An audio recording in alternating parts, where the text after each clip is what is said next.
Hello, everyone. This is Eric with the Spirit of EQ, and welcome to the Spirit of EQ podcast. Today's episode is Leadership and the Art of Leading a Motorcycle Group Ride. Life is a journey. Spirit of EQ helps shape and guide the road ahead for individuals, leaders, teams, and organizations striving to realize their full potential through emotional intelligence. Spirit of EQ is a coaching and consulting company that assists individuals and businesses to reach their full potential by developing emotional intelligence. In business, managers and leaders recognize the value of training to develop leadership skills. What they may not realize is that those skills are far more effective when they pay attention to not only performance, but also to people.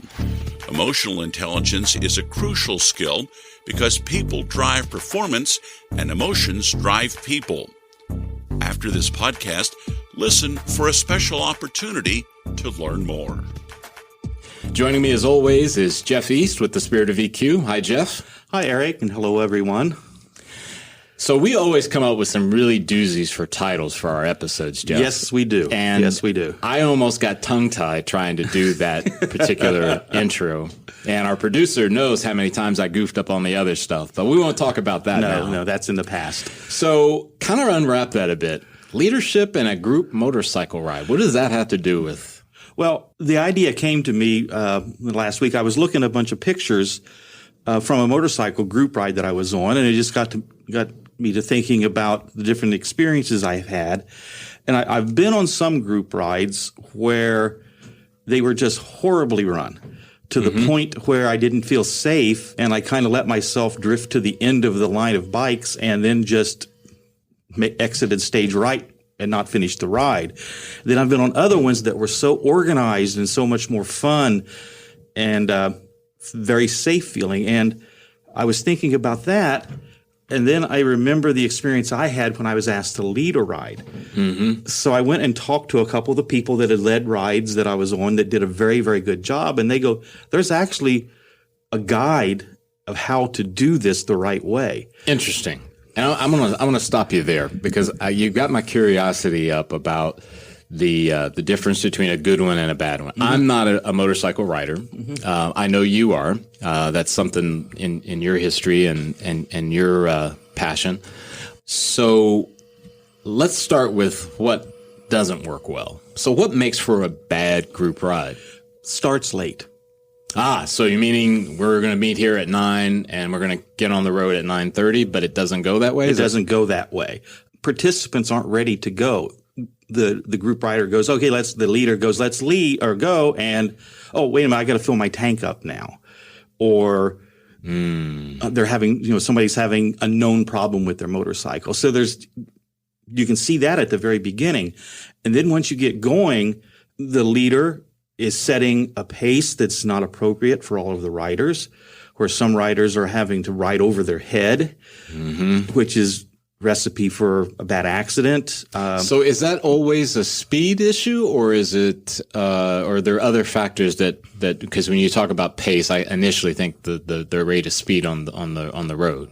Well, it is the rate of speed, but it's not the rate of speed on the straightaways. It's going around corners and windy roads, which is what you want to do on a ride like this, where you can very obviously see people that are just not doing real well with that pace.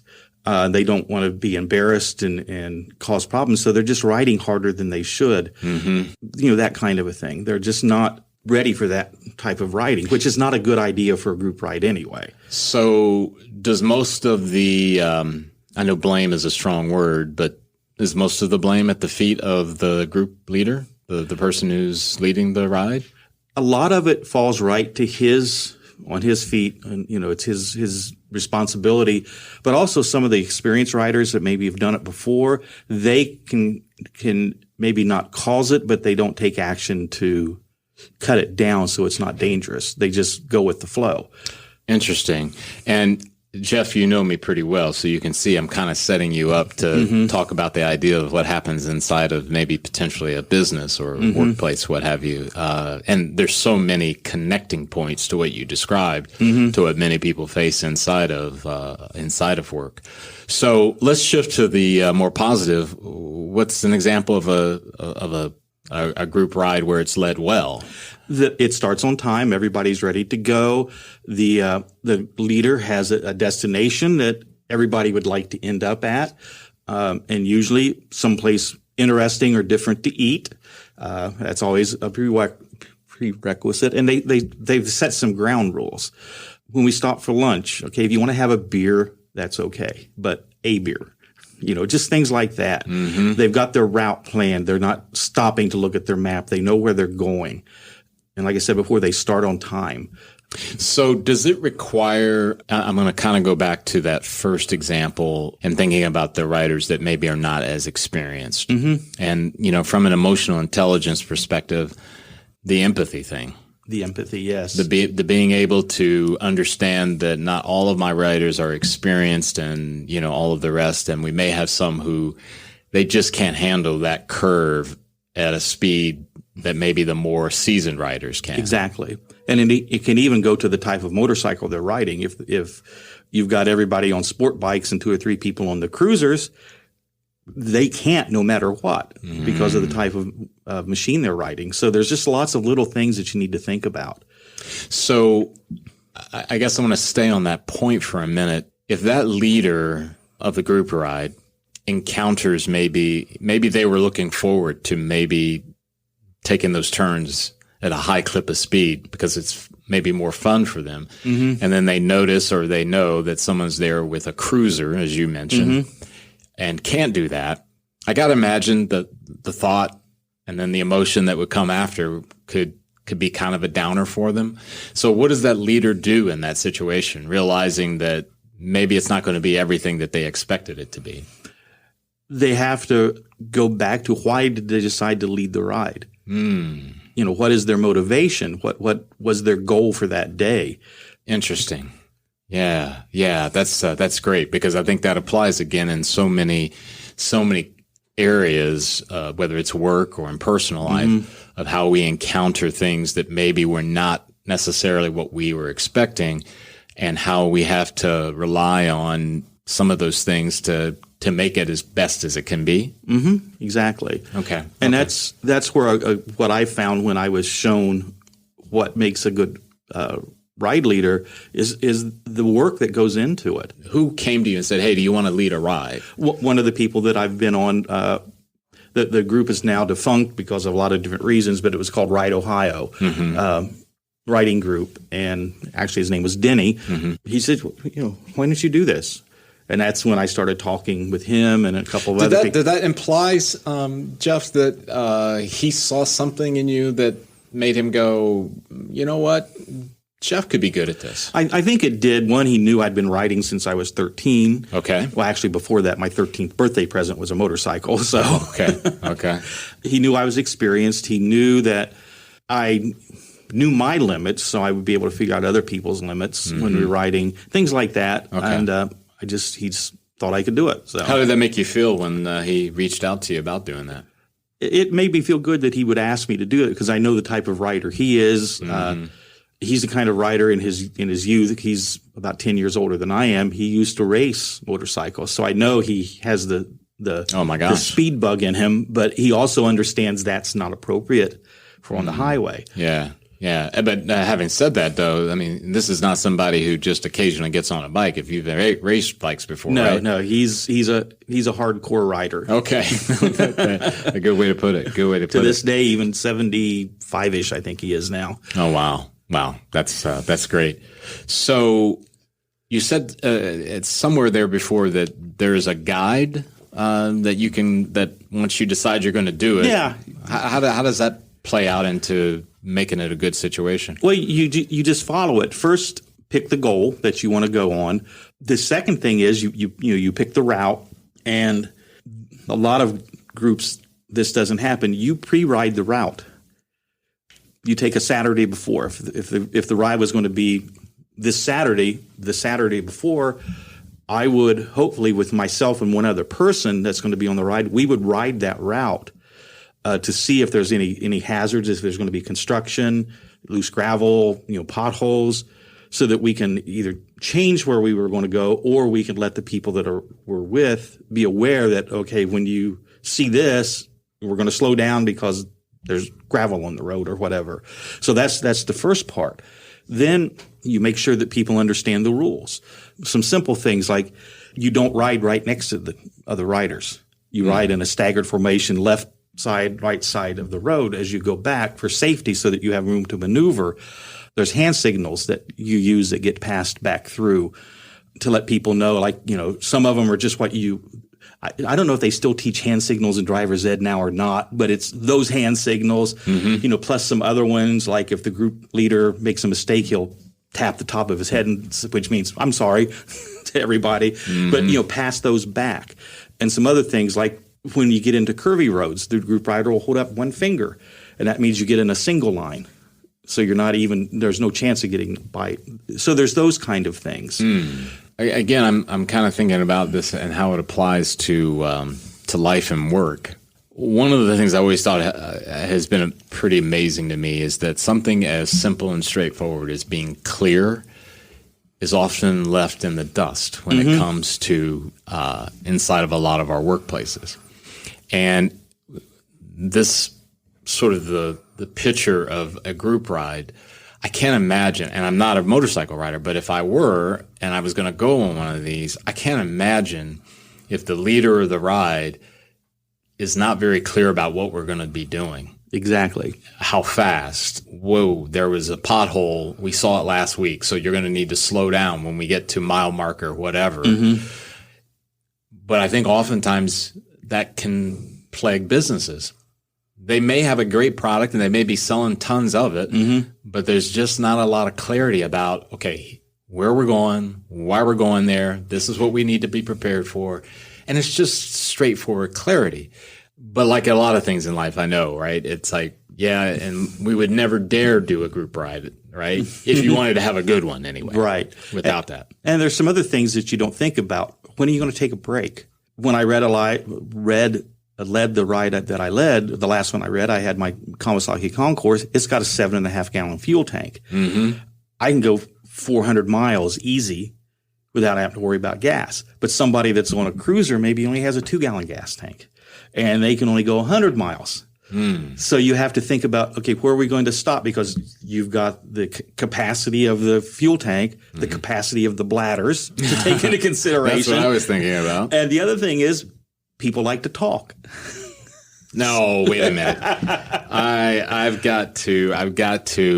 gotta ask, how can you talk when you're on a motorcycle? You do it at the brakes.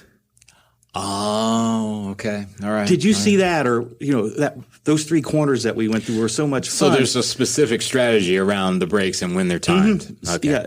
For all those reasons. Okay. I've ridden that full 400 miles on my bike before.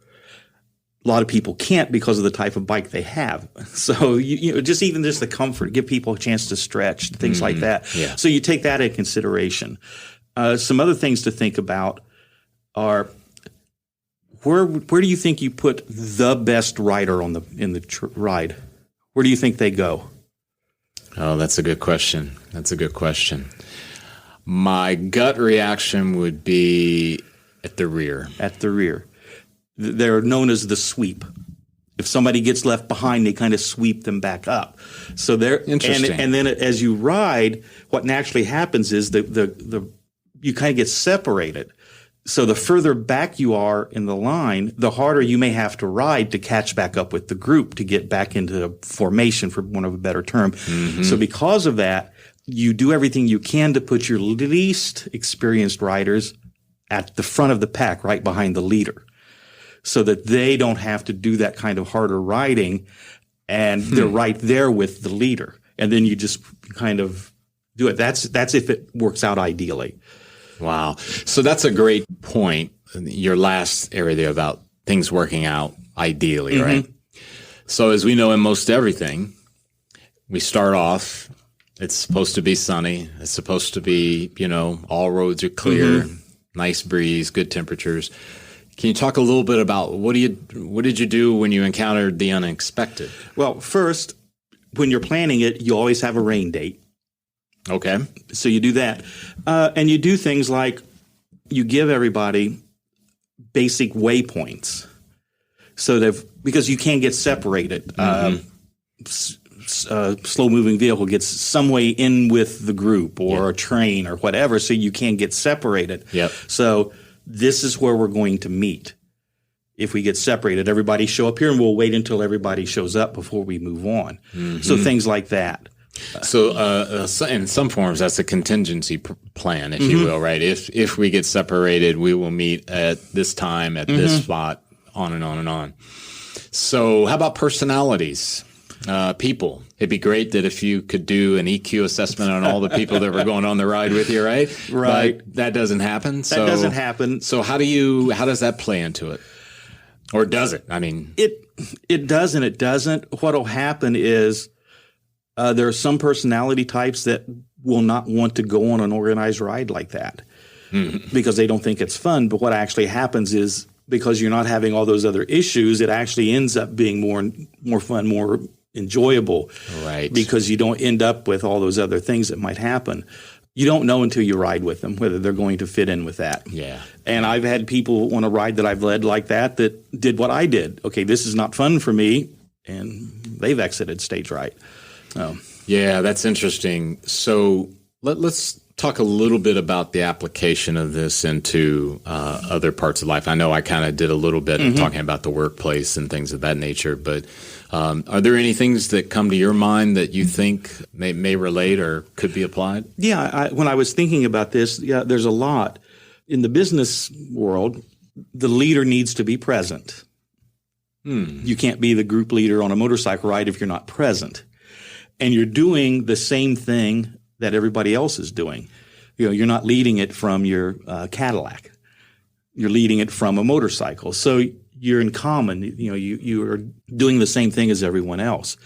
The leader also, as I said, you need to understand the capabilities of your employees, your people that you're leading, whatever it is. And the ones that are going to need the most help, you want to keep them close to you. And the ones that are the most accomplished, the most capable, let them be the ones away from you doing whatever needs to be done, and then kind of spread it out through that continuum. And do you think that by doing that, it builds for a healthy, more enjoyable environment for people to work in? I think so. And I think the other thing that we talked about is the leader conveys what the expectations are of everybody on the ride. If you're a leader in a business, okay, you need to show up for work and be ready to work at the time you're supposed to show up for work. Things like that. You need to understand that, we'll be giving you information during the day, so you need to be paying attention to the information. Things may change, or this is some information that you need to do your job. When you pick somebody to ride sweep, you're telling them, I consider you probably a better rider than I am. So if you pick somebody to kind of do that sweep position, whether it's an official title or whether it's that person that just is that person in your organization, right, you're letting them know that you have a lot of trust and confidence in them to take probably one of the more important, probably the most important part, because they're going to see if somebody else is not riding safely, and they'll be able to go up to them and say, hey, don't do this on a ride. This isn't acceptable, or things like that. Probably, obviously better than the leader can, because the leader on a ride does look in his mirrors, but you have to pay attention to what's going on in front of you more than anything. It's interesting, Jeff, as you mentioned those things, and I'm kind of what's coming to mind too, is I'm thinking about the leader's responsibility to sort of cast the vision about how great, how fun, how this experience is going to be good. And I think sometimes, and I'm not bashing, because being a leader in a business is really tough. It really is. However, I think this is one of those base responsibilities that, man, it will pay you back in spades if you're able to get out front and be able to say, this is where we're going. This is why we're going. This is what we're going to do. And this is what we're going to watch out for. Setting those kind of clear expectations, and also to be able to say, this is going to be the ride of your life. Mm-hmm. And the reason why it is the ride of your life is because you've done it. And what I was going to say, or I was going to ask you, is it really fun to do this? Is it really, is riding a group ride really that fun after all? It is. Okay, I'm going to stop you there. All right. Because that's what I'm talking about. Mm-hmm. You just said it's fun. So you want to share that. You want to tell other people this is going to be fun. It'd be different, Jeff, if you were sitting across from me going, well, I don't know. But you know what? let me think about that. Well, let me say an organized group ride is fun. Yes, let's go back to that. Yeah, clarify. These other ones, when I feared for my life or I was so frustrated I wanted to hit someone because did you even think about this until this morning? Those weren't fun. So in those group rides, if you encounter that kind of situation, can you just say, I'm out? I mean, I'm just going to not go any further. I'm just going to. I've said it at a break. And then I've also just, like I said, just kind of let myself filter to the back of the pack and just fade. Let whoever in the back know I'm not having a problem. I'm just out of here. Mm-hmm. And I don't want anyone to misunderstand me. I am definitely not advocating that if your experience in your workplace or your family is not going the way you want, that you should just disappear. Or ghosting, I think, is the term. Well, that happens, though. Yeah, it does. It does. And here's the thing. There are situations where it's totally called for. Mm-hmm. It totally makes sense to say, I can't do this. I'm out. However, I'm also saying there are times when you might want to exercise some of that or apply a bit of that consequential thinking to say, is me just bolting out the right thing to do? Right. And now I'm obviously talking about in a work or in a family relationship situation. But to your point, yeah, good clarity. Good clarity. Jeff, maybe as a last thing, I like the examples that you gave. So how does that really apply inside of work and relationships and family and all that? I mean, can I really actually take anything that you just pointed out and actually do anything in reality?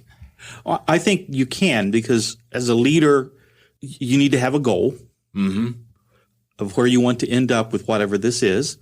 You need to set the expectations. Like one of the expectations that you would set on a group ride, when we get to the goal, we're going to ride back as a group or you're on your own, as an example. Mm-hmm. You want to set those expectations that everyone has. You know, what is the desired performance that I would like to see from you? And then the good leader has to pay attention to what's going on. And I think the last and the most important thing, the good leader needs to understand how to use the people best for everyone's benefit, not just for that person's benefit, but how is that going to affect everyone else? How is it going to make it better for everyone involved? Wow. That's great. That's great. I heard a story once from Andy Stanley. He was talking about, he was in the midst of when he was building, which is now a pretty large organization down in this, I think it's the Atlanta area, and working a lot. And wife and two young kids, I think they were two young kids. And she was worn out. And any mom out there knows, especially when they're young and little, what it can be. It is hard work. I would dare say it's even harder than a work as it relates to a professional career.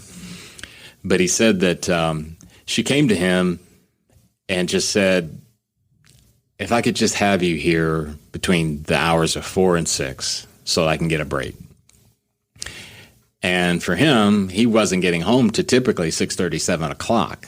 Because again, he's building this thing. Mm-hmm. And he said he came to a crossroads with it and had to make a decision. Am I going to keep doing what I'm doing, or am I going to make the sacrifice for the benefit of my family to say, I'm going to leave at 4? I might start early in the morning, but without fail, I'm out of here at 4 to be there for my wife and for my kids. And of course, his decision was a wise one because he turned out fine, more than fine, and what they're doing now. However, it just made me think when you're talking about the idea of the sacrifice or the example for the good of others, not just for the individual. Because there's more than a few people out there, right, who they'll just go ahead and keep doing what they're doing and kind of maybe tell the wife, hey, you got to just tough it out. Or maybe we can hire a nanny, or maybe, but not to sacrifice. But I just think that's a beautiful example that a group ride leader understands that there are those situations, there's those times is when he's setting it up or she's setting it up where I'm going to place you here because I need you here for the group's benefit, not just what's going to be best for you. So just thought about that story and how it relates to your point. With that, everyone, we thank you for tuning in, and we will catch you on the next episode. Take care. Goodbye, everyone. Thanks for subscribing and listening to the Spirit of EQ podcast with Jeff East and Eric Pennington. Spirit of EQ is a preferred partner of 6 Seconds, the Emotional Intelligence Network. 6 Seconds is a nonprofit organization researching what works in emotional intelligence. Best practices are shared through methods and tools that are global, scientific, and transformational. To find out more about Spirit of EQ or to request a speaker, go to spiritofeq.com. Our contact information is in the podcast show notes as well. And now for our special offer.